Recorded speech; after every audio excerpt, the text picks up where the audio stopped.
Hi,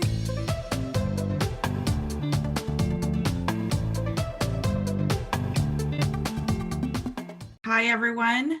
Yaka here, and Alyssa is also here tonight. We are TAs with the LSAT Unplugged, and welcome to the admissions session. And today we are going to do an essay review session. We don't do these often, once every month or so. So, if you're listening to the recording, we will hold these occasionally. So, if you want your essays to be reviewed live, feel free to drop your essay with Steve. You could drop it in admissions at lsatunplugged.com, and we will kind of try to get through some of them. So before we actually get into an essay, I really wanted to talk through how Alyssa and I look at essays. We've been looking at essays for quite some time, and we've seen about well over 100, and we've given feedback on well over that. So we really want to kind of show you and talk you guys through the methodology that we use for when we look at a essay. So let me share my screen here. Let's see, here we are. Do we all see that? Yeah, all right. And hold on, let me just pull, let me just pull the chat out. So just give me 1 second. Alrighty. So really when we look at an essay, we feel like, it goes through many phases, many stages, and we've kind of organized the essay writing process into 5 stages. So stage 1, a lot of that is, thinking about the topic. A lot of times people here are saying, I have the idea in my head, I just have to put it down on paper, or they've got the hook in their mind, they know how to write that hook. That's really, it's trying to get that idea onto paper is stage 1. In between stage 1 and stage 2, you're going to write your first draft. That is your first draft. And really that's when the essay writing process actually starts and takes a tangible form. Stage 2, we're looking at overall structure, and when you ask someone to read a essay in stage 2, it's you're going to be making huge changes from draft to draft. You might be cutting whole paragraphs, you might be cutting the essay in half and flipping it, and all of that. So these are when you're going to make those big structural changes to your essay.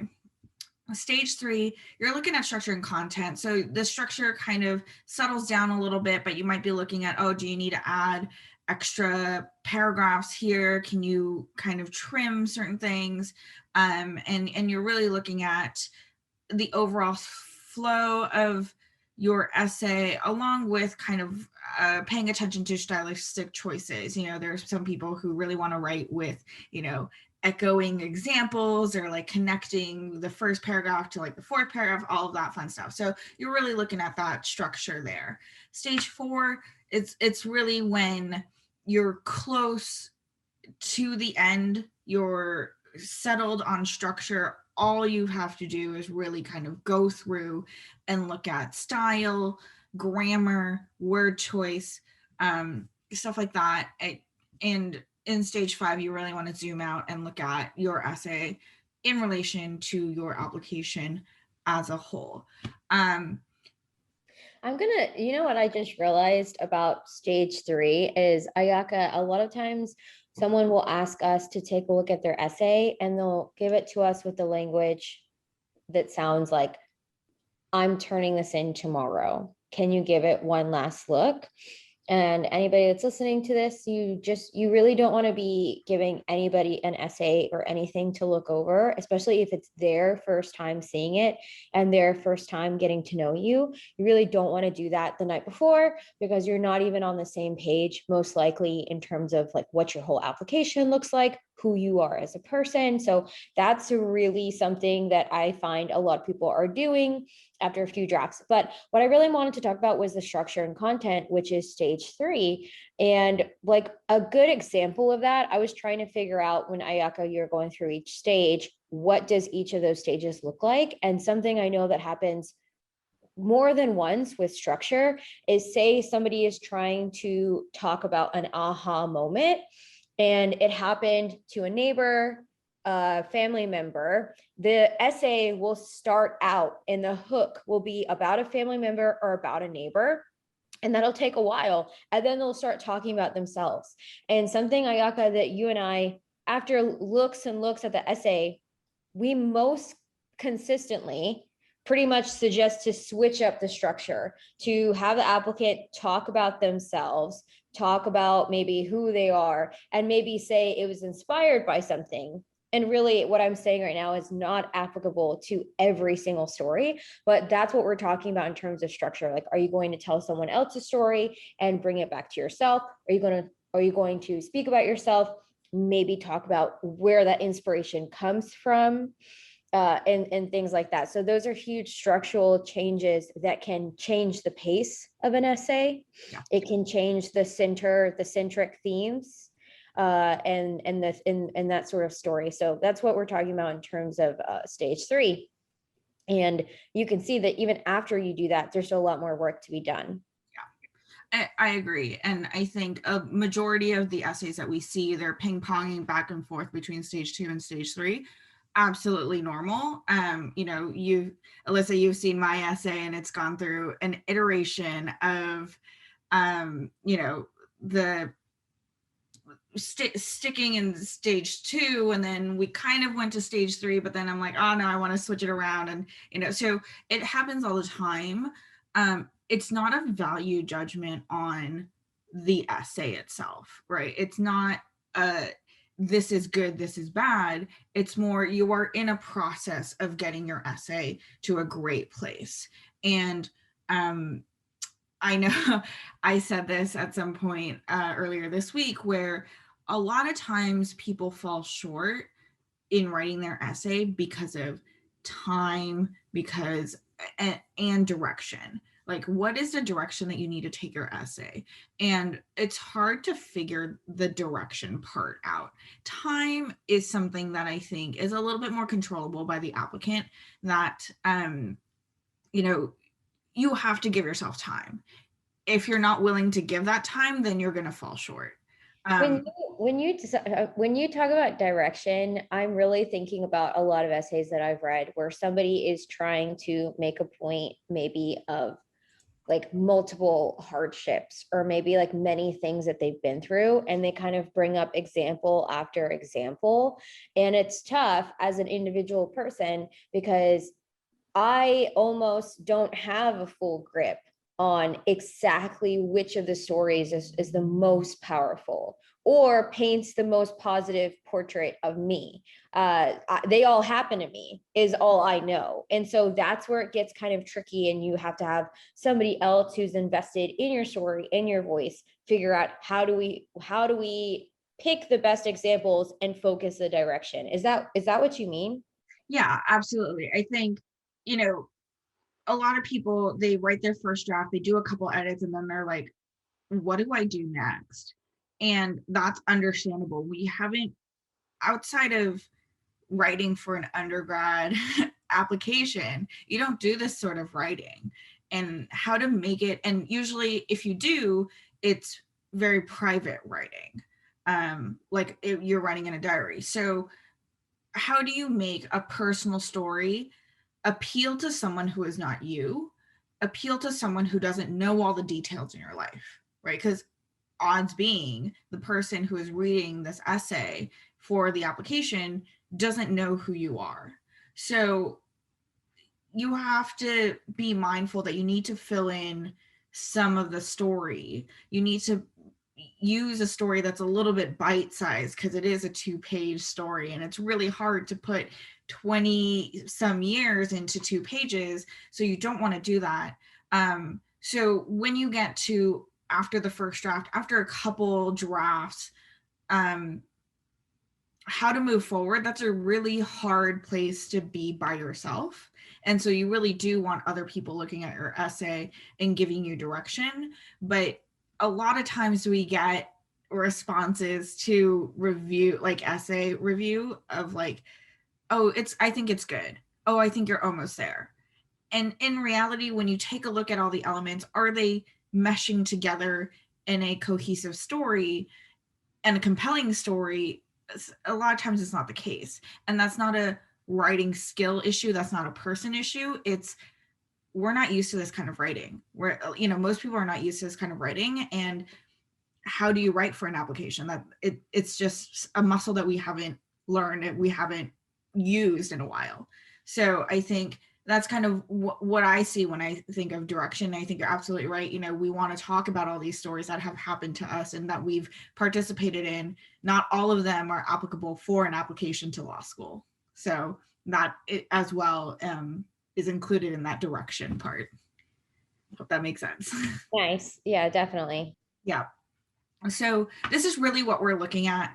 The majority of times we're seeing essays in that stage 2, maybe a stage 3, but that's kind of rare. I've never seen any essay that has come our way that is beyond a stage 3 and that just really needs a polishing. A lot of times people are really stuck in that stage 2, stage 3 and need help getting out of that. So hopefully the essays we reviewed today, I want to do a little bit of a deeper dive into each essay, so we'll only be looking at 2, but hopefully that will give you a little bit of direction. And when you look at your own essay on what to look out for.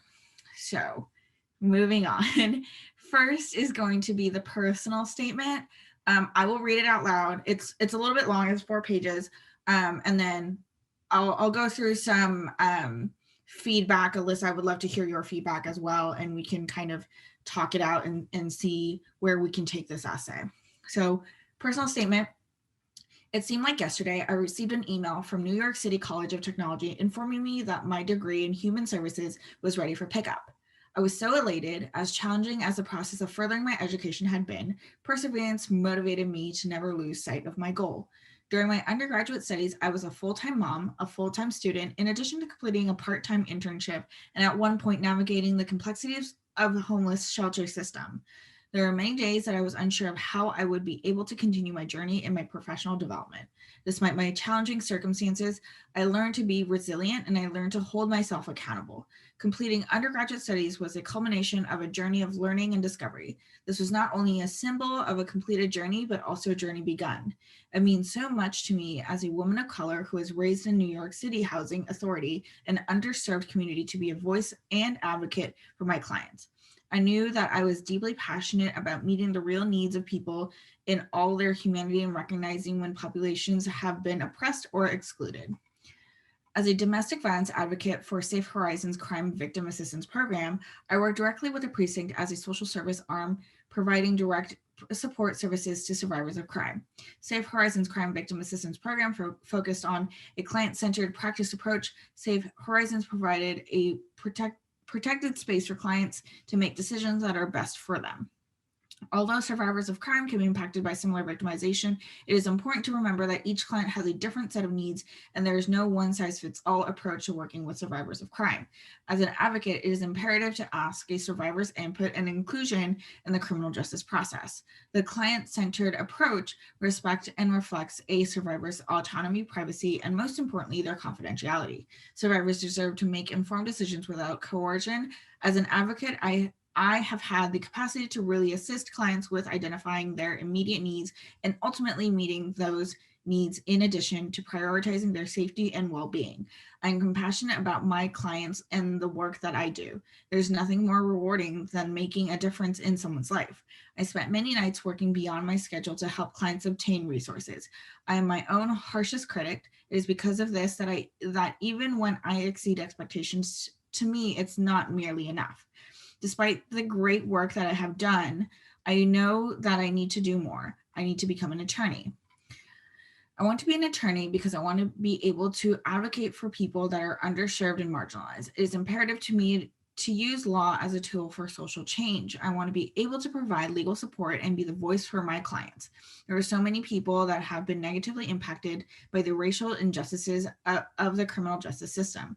I want to empower my clients and, most importantly, challenge the racial injustices of these very same criminal justice systems.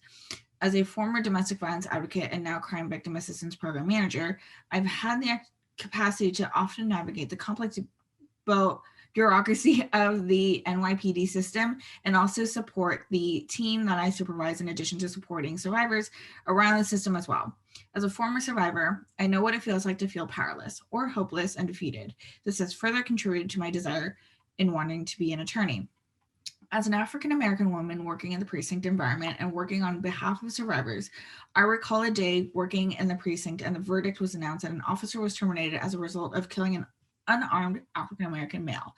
I had to take a step back and check in with myself and reflect and ultimately speak with my supervisor about what I was feeling. It was very challenging to hear some of the responses from the police officers.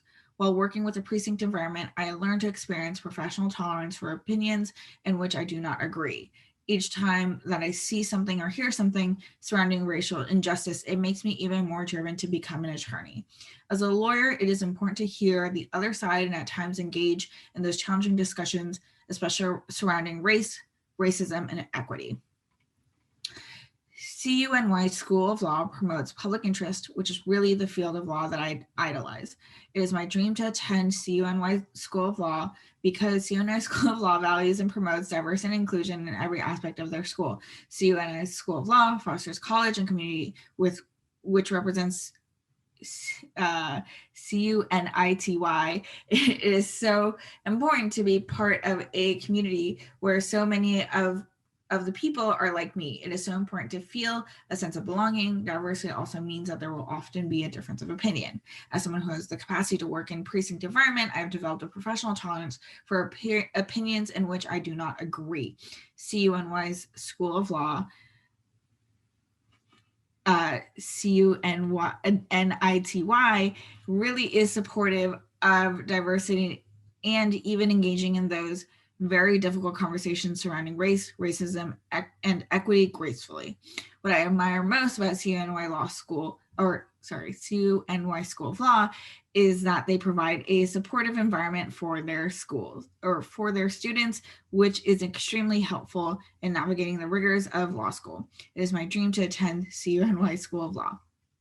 As an African American woman living in an underserved and marginalized community, NYCHA is not unusual to see a significant number of police officers policing my community. This has been extremely alarming and ultimately leaves residents in the state of fear. Residents shouldn't be fearful of their community because of the overwhelming presence of law enforcement professionals. There have been a huge prevalence of over-policing in many communities of color and even an abuse of power and authority amongst minorities. It is my desire as a legal professional to address the misconduct of law enforcement professionals and ensure that law enforcement professionals are held accountable for allegations of misconduct that have been substantiated. It is my dream to be a future student at CUNY School of Law and participate in the Defenders and Equality and Justice Practice clinics to ensure that all humanities, despite race, ethnicity, or creed, are treated as equally and fairly and receive proper legal representation despite economic status. It is important for me to be vigilant and vocal and really address the issues of racial disparity amongst African American and people of various other communities from a legal perspective. I'm committed to changing the criminal justice system in the aspect of mass incarceration. I am driven to successfully contribute to the Second Look project to give clients another chance to reintegrate into society. Mass incarceration is still existent and disproportionately affects the African American race more than any other race in the United States. A number of events from this past year, the countless murder of Black men and women, often by systems that are meant to protect, the way that COVID-19 pandemic has disproportionately affected communities of color, have only worked to strengthen my resolve to be a part of the solution and make positive change.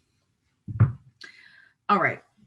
So in kind of reviewing this essay, I'm going to ignore the grammar part. It's interesting that you mentioned that because I have a whole page of notes that I was taking while you were reading this out loud. Mhm. And something that I find, so I have a whole page of notes that I was taking, and uh, I've spoken to some admissions officers, directors of admissions that say, I'm not the grammar police. Mhm. And I've spoken to other admissions officers that have specifically mentioned grammar as being as important. Yeah. So there are different ways that admissions officers definitely address that. But I have a whole page of notes, and I think what's really interesting is that I thought, okay, what if we speak about this in terms of the phases? Yeah. Yeah. Absolutely. We're And that's going to kind of start from where, there. okay, yeah, that's kind of where I was like, let's ignore the grammar.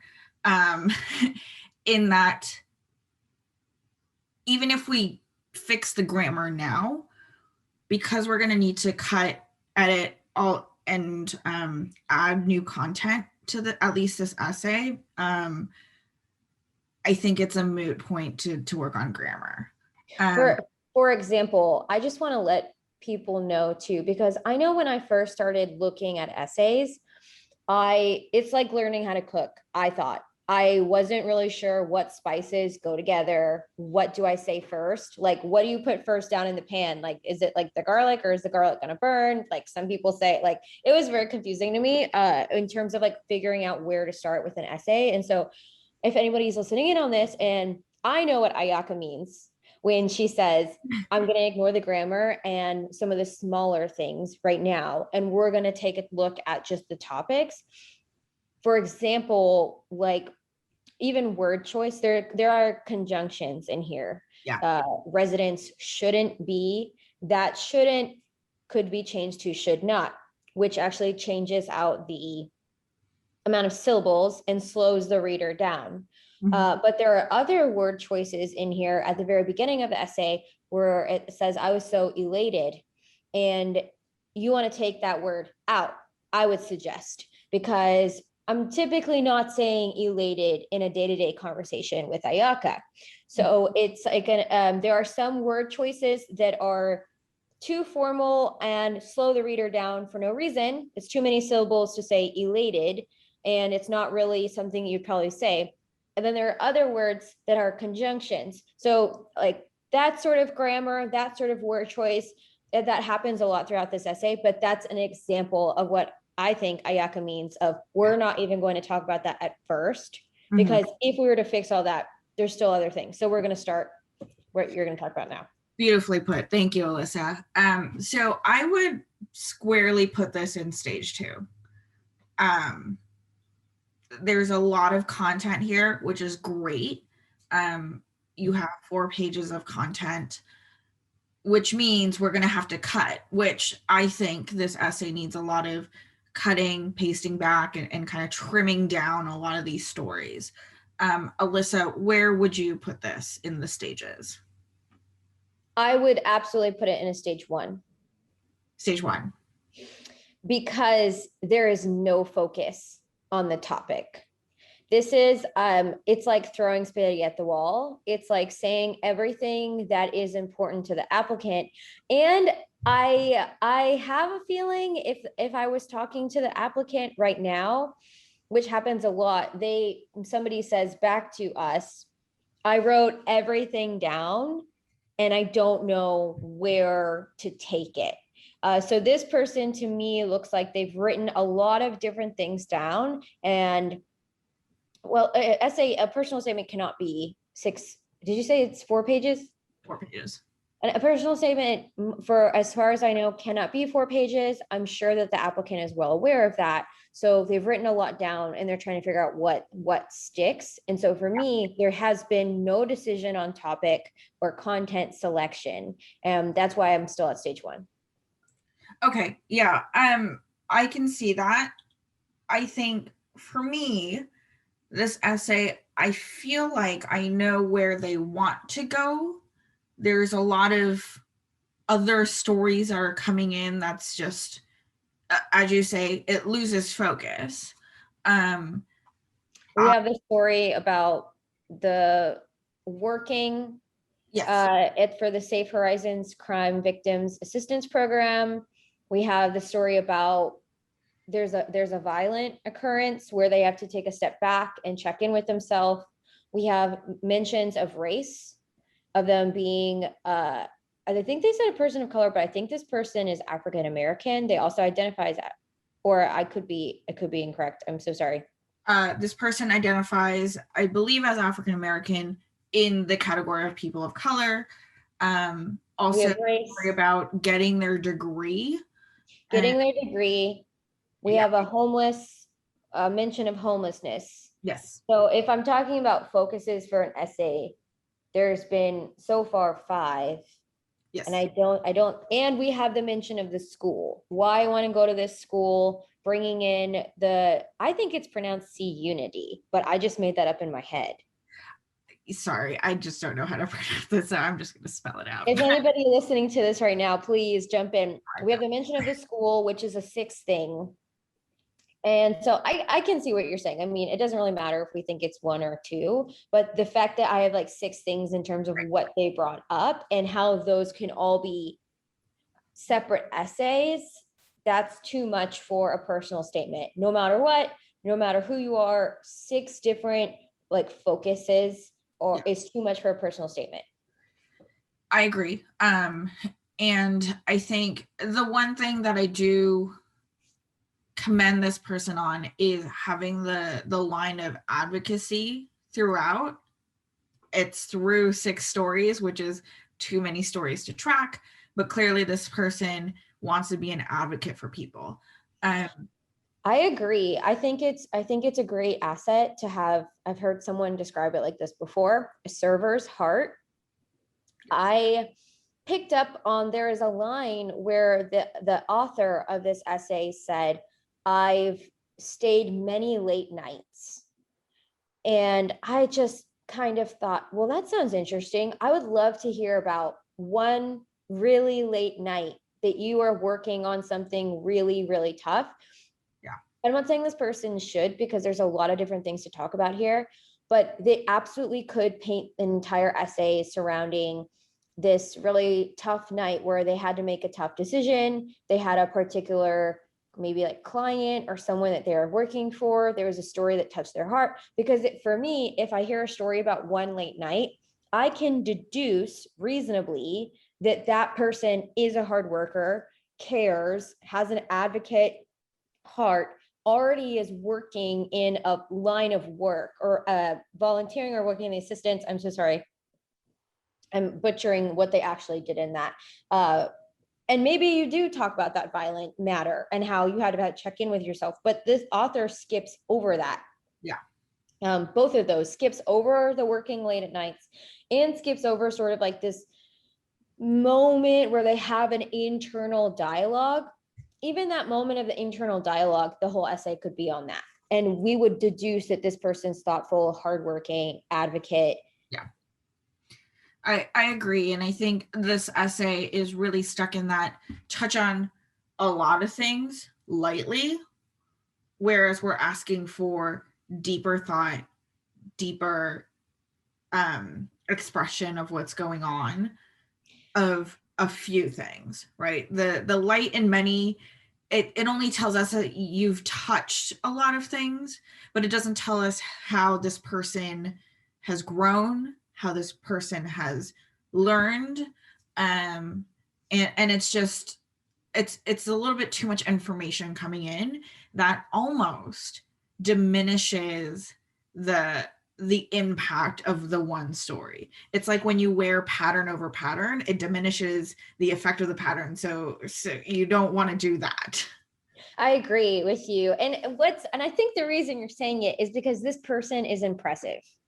And I don't want that to get lost in this conversation. I know that you're thinking it too, because I talk to you all the time and I know what you think is impressive in terms of this. Like, this person is super impressive. Sorry, I'm just like talking for you right now.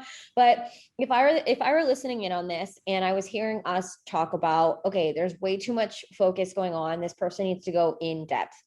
A lot of times there's like a screech moment of like, well, how do I go more in depth in a story? And if you're thinking that right now, that's the hard part. That's what makes an essay good. And that's what takes a lot of thought. So that's why a good essay is a good essay, because it's not easy to do. And my first recommendation for this person would to be absolutely delete every single part of the essay that talks the way that you could speak in a resume. And there's enough of that where if you deleted all of it, you would then like kind of clear some of the weeds, because this person put so much in, it feels like it's at a standstill. So immediately get rid of that resume. And it happens, I think, in the it happens at the end of the first page. There's a paragraph that says, as a domestic violence advocate for Safe Horizons Crime Victim Assistance Program. And then it lists off what they did, what their role was, and it lists off how to do the role. And I love that. And that can shine in the resume. But something I've heard before, and I do stand by it, is that you really don't want to take time in your personal statement to just say what your role was, because a lot of this listing off and what follows, what this person is explaining what they did, all I'm learning about this person is that they know how to do the job. And an example of that is at the beginning of the second page. No, it's still at the end of the first page. At the very end of the first page, it says, as an advocate, it is imperative to seek a survivor's input and inclusion in the criminal justice process. That is a sentence I would highlight. Oh my gosh, Ayaka's highlighting it for me. That is a sentence I would highlight and say, that could be on a job board posting. That just means that you know how to do your job. And if anybody's listening to this, you don't want to just show that you know how to do your job, because it's assumed that if you worked there or that's what you were doing and it's on your resume, then that would be assumed that you're good at your job. What we could do is take that sentence and tell a story of when you seeked a survivor's input and inclusion, and you are seeking their input and their inclusion in their own process. You could tell a whole story about that and delete everything where you talk about how to do your job and tell us a story about how you did it. That would be clearing the weeds. That would be the first thing I would tell this person to do. Absolutely. I think you're right. And, a lot of times people get stuck in their essay because they've written a laundry list of what they've done. And this is close to that, right? A laundry list and an explanation. It's almost like they took their resume, made it into paragraph form, and they put it here. So we don't want to do that. You can get a lot from a resume. What the essay is looking for is more of a deeper look that you usually wouldn't put in your resume. So not to say that just because you've mentioned that you were in a domestic violence advocate for Safe Horizons, like that, just because it's mentioned here doesn't mean you don't have to put it in the resume, or because it's put in your resume, you can't have that title in the essay. Rather, we want to know more. Exactly what Alyssa said. Like we understand the day-to-day, it should be in your essay. We want to know about that one impactful moment, that encounter that has shaken you to the core, all of that, like more real moments, more human moments that occur when you're working in these really high stress moments. I almost feel like that's where I would tell the person to go. And I would just like almost stop there in terms of their feedback, because they need to delete everything that talks about what they do. And what's funny is that we've had this feedback before, and I don't know if this author will do it, but I can almost anticipate a pushback from an author where, for example, they might say, but saying something like that makes it look like I'm good at my job and like I would be a good attorney. And if you write that that's what you do on your resume, and say there's a bullet point under there and you say, seek survivors' input and inclusion in the criminal justice process, by reading that on your resume, and that's the job you're doing, I am assuming competence. I'm assuming that you are good at that job. already. And if you tell a story of when you did that instead of telling us all about it, that is more powerful. So I've heard it before, the pushback of, well, don't you want to know that I know how to do my job? Actually, not really. Like we want to hear a story about something that happened. If that's the story you want to tell, if that's not the story you want to tell, absolutely delete it. Yeah. And I hope that, you know, not this person, but if you're writing your essay and you're writing about a job, it's a job that you did well, right? You don't really want to go, unless it's like a learned experience sort of situation. I hope you're talking about a job that you've done well. And many times, if we're people who have had a career and this is your career change, you know, you're going to have a recommendation from an employer.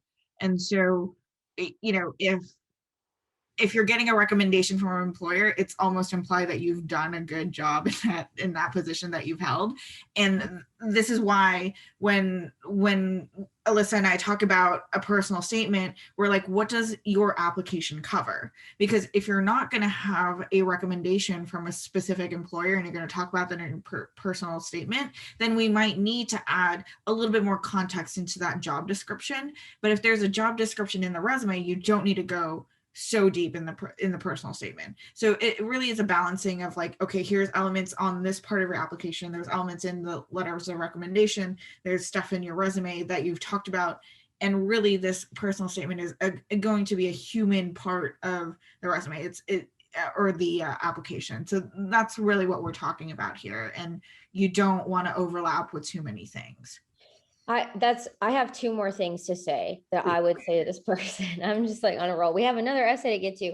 The first thing I would say is also there's a lot in the essay that they can absolutely, I would suggest delete, where they're saying, like, for example, like a good lawyer does this, or a good attorney would do this. You just don't need to say that. You don't need to make a case for what and that's on the third page.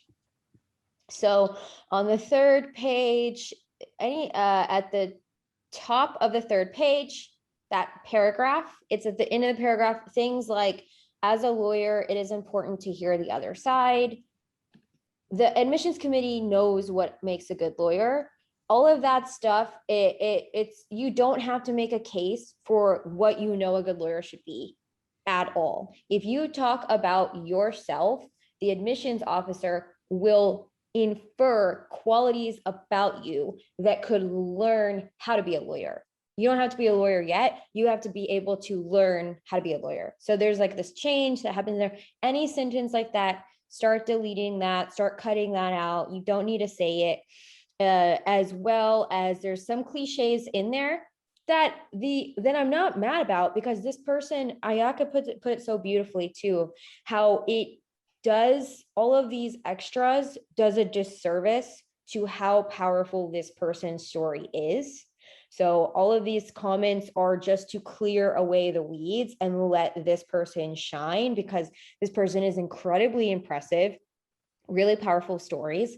But there's a cliche somewhere in here where it says, like, there's nothing more rewarding than, if you were to tell a story from a source of pride, we would infer that that is a rewarding story for you, and you could maybe say, like, that was really interesting, like that was the most interesting part of my job, or that was very like intriguing to me. And then the reader would say, oh, that person finds that rewarding. So you take all those cliches out, take anything that says, as a lawyer, it's important to be, take anything that says, like, in my job, it was important to be, and just focus on yourself, because it's powerful enough. Yeah. And just to add a comment, you know, we see a lot of times in essays, people are putting in, you know, to be a great attorney, or, you know, I believe that people should be X, Y, and Z, you know, stuff like that. These very general blanket comments, we see them more often than not in an essay. It's, number one, a little weird coming into a personal statement where you're talking about yourself and then it's like, people should be, or like, you're talking about like the focus shifts, right. like from personal statement should say, I did this happened to me, this was my experience. Oh, I literally have in my notes what you're saying, Ayaka. So there's a repeat of phrases in here where it says it is so important. If Mhm. this person controlled F and just deleted every sentence that said it is so important following, and then if they had a story to tell about that, then do that. But if you're just kind of, yeah, that switch of, yeah, Ayaka, sorry, I cut you off because I was excited. No. But I mean, this is what we talk about all the time. We see it so many times, and every single time it's take it out. It's never doing you any positives. Show, It's don't just- tell. yeah, Show me, don't tell me. yeah, And my last note for this is at the very beginning of the personal statement. And Ayaka, this is something I learned from you. The beginning of the personal statement mentions being homeless or like navigating the complexities of the homeless shelter. yeah. That is not a theme throughout the statement. So I have to ask myself, why did this person say it? And I would deduce that this person said it because they want me to know a hardship that they've overcome. They want me to know that they're the real deal, which I get that. And I am a fan of you, whoever wrote this, but there either needs to be, you could write a whole essay on that. Some schools have hardship essays, which, personal note, I have tried to sit down to write a hardship essay and then I just end up in a really bad mood because nothing puts me in a bad mood more than talking about all my hardships. So if anyone out there is listening and they're trying to write a hardship essay, like Ayaka said, give yourself time because it is really difficult to write about this is the hardship I've been through. But anyway, Yeah. this comes up, they're trying to tell me that they've been through something, but the whole essay loses focus in terms of like the resume talk and then the everything it is important, that sort of like disjointedness of like talking about yourself. Personal statement has to talk about themselves. Delete all those, delete the what an attorney should be. And then this person will be left with personal stories about their race and about maybe what they did at their job that was the most interesting or intriguing or shows how they're compassionate and an advocate and a hard worker and disciplined. And they could talk about that, but it's displaced. They could talk about the navigating complexities of a homeless shelter. I don't think that has to be deleted, like what I said earlier, but it's not gracefully placed.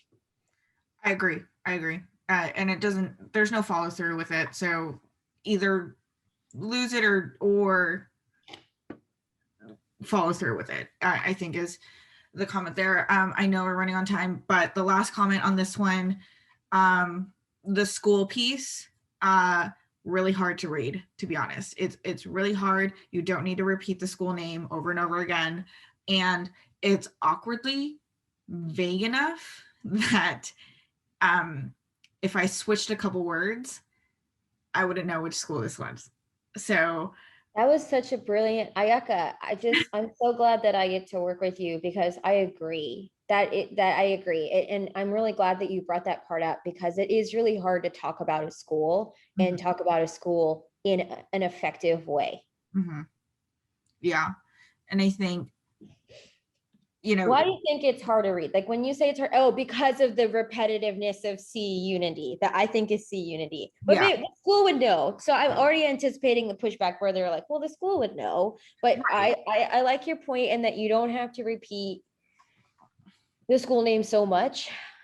Yeah. I mean, the school name came up 6-7 times in one paragraph. That's a lot, number one. Stuff, and this is, it gets into a little bit of word choice, but this just sounds like brown nosing, to be honest. Well, I think, okay, so, and I know we have to move on, but brown nosing has been on my mind because I was writing an email to an admissions dean to my, like, a school that I absolutely idolize today. And I didn't want to miss the opportunity in terms of how do I not say your school promotes, how do I not make it sound like I could be talking about any school if I just switch a few different words? And how do I make it relevant to what the email was about? Mm-hmm. And how do I say enough so it looks like I'm invested, but it's also super specific? And it took me an hour to write. I think the email was about 6 lines long. So Yeah. I'm not suggesting that anybody overthink, because when I say it out loud, it sounds like it's overthinking, but it has to stay on topic with what you're already talking about. It has to show that you are talking about something specific. So if this person, they bring up diversity, and actually I really like the point that this person makes, and I think it gets lost. They bring up that says,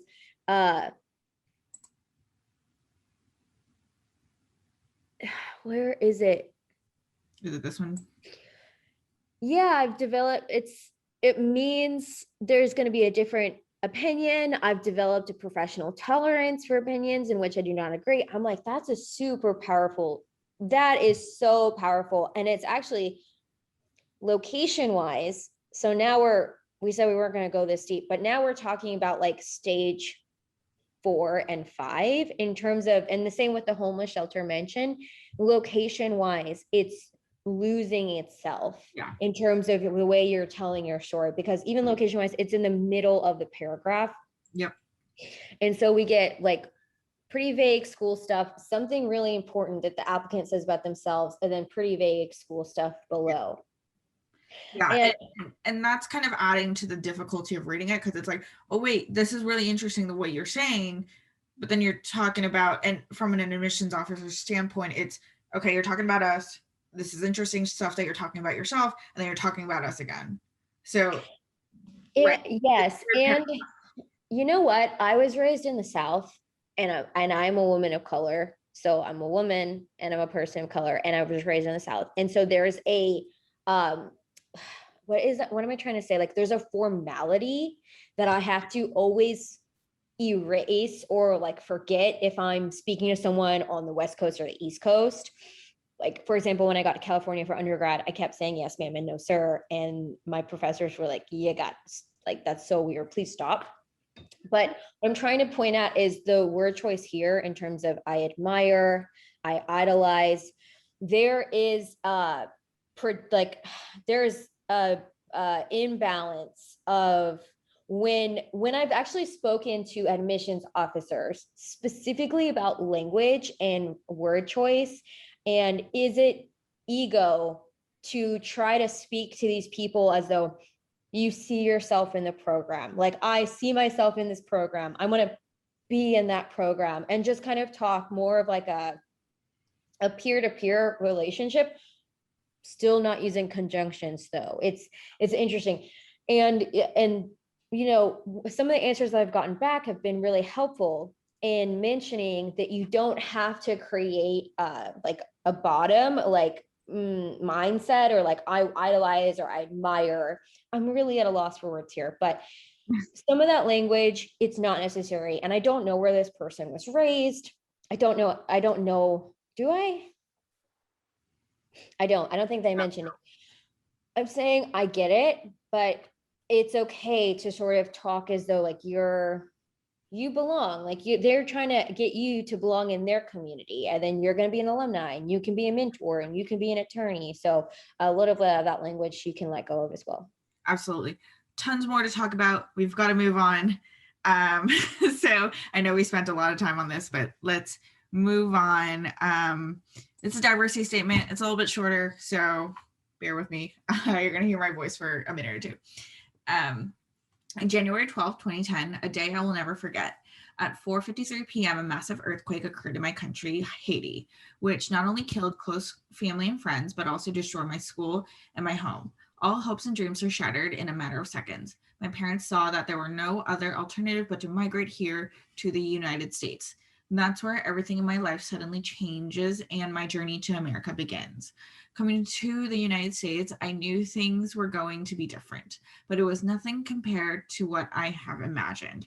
I have had to adapt to various things such as the culture, language, the food, etc. Along with all those changes, one major experience that totally caught me off guard was me getting bullied by my classmates. Here, I was still trying to fathom how I survived an earthquake and trying to fit in another country. Here, I also was dealing with classmates making fun of me because of where I was from.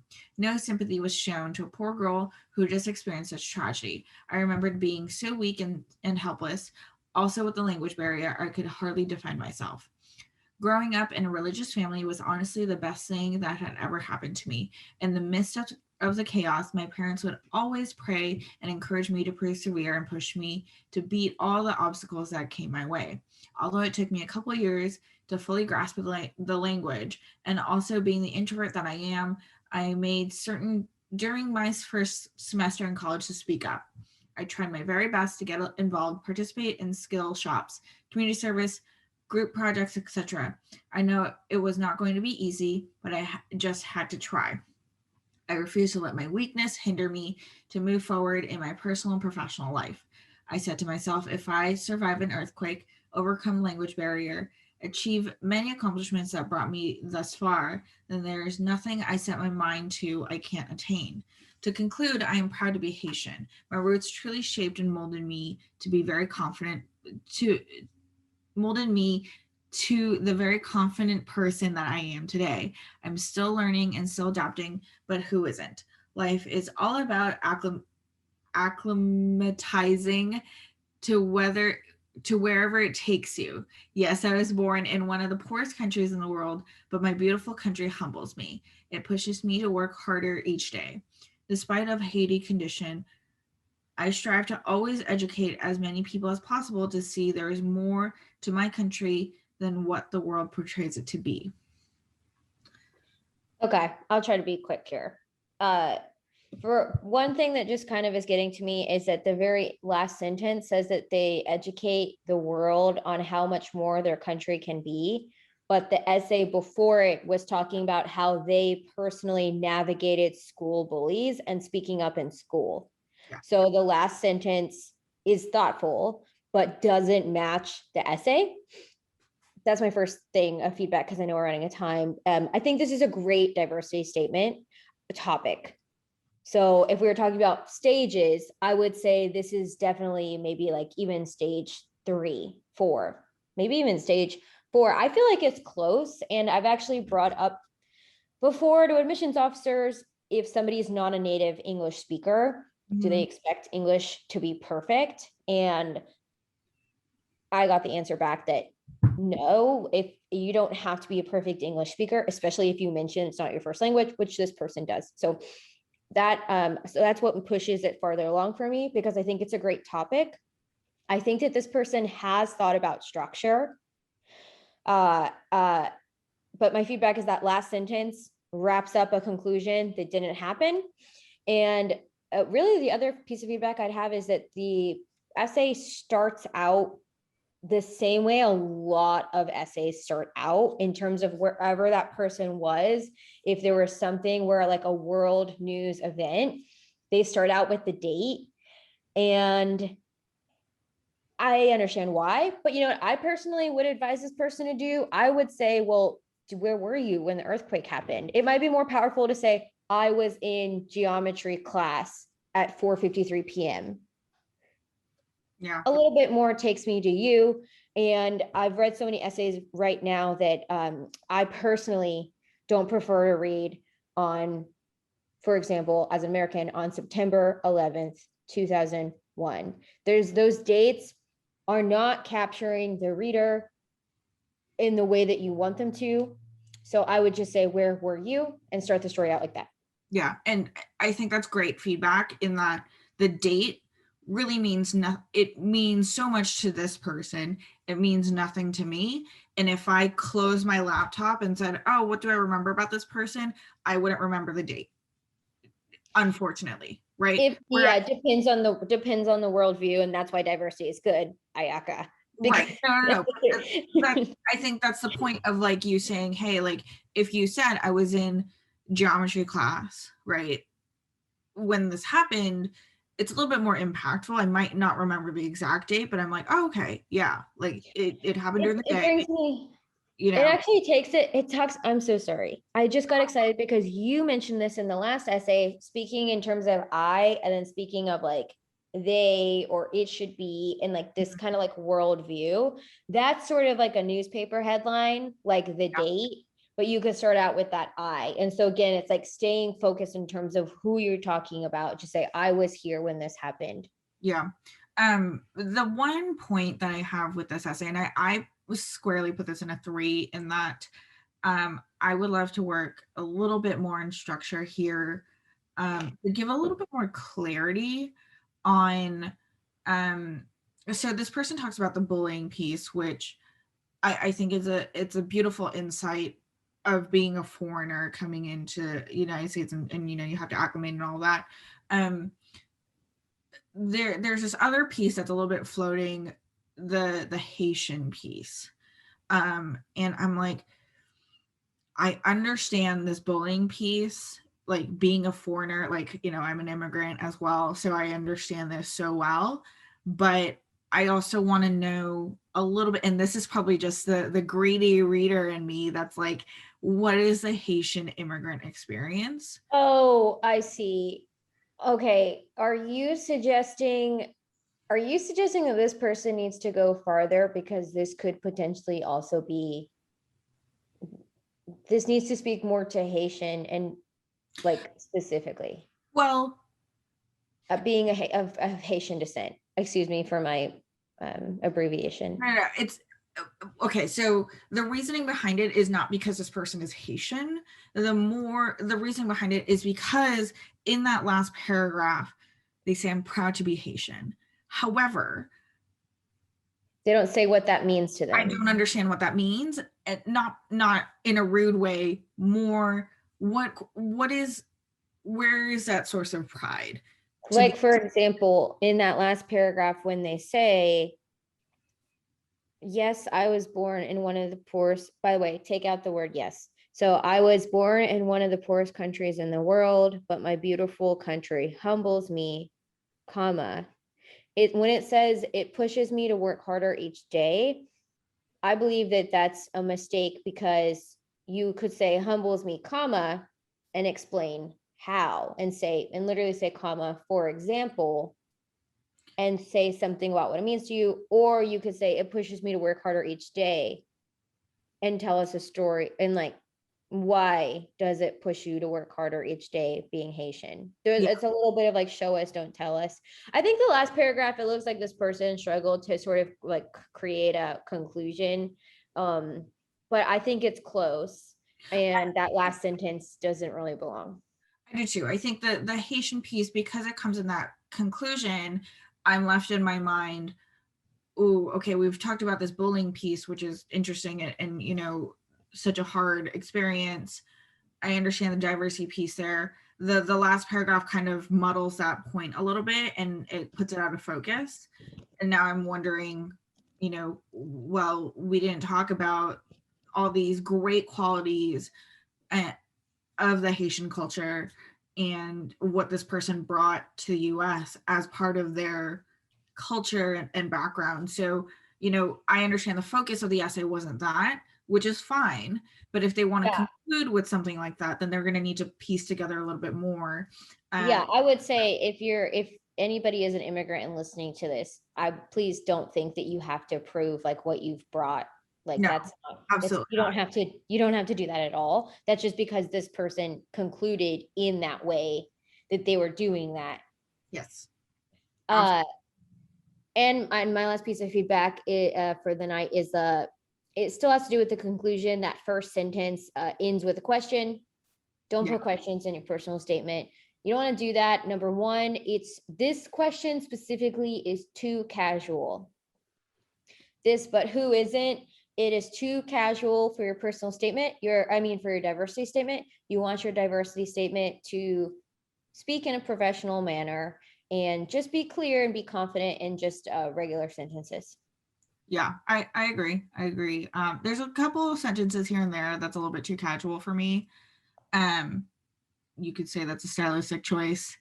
But I think there is a line for casualness and professional writing. So I think this is a great essay, and depending on what this person does with that conclusion, it could be close to the 4, it could be close to the stage 3, but I think it's great. well, I know we're way over way over time. Thank you for sticking with us. Alyssa and I can go on and on forever about essays. But we will leave it here.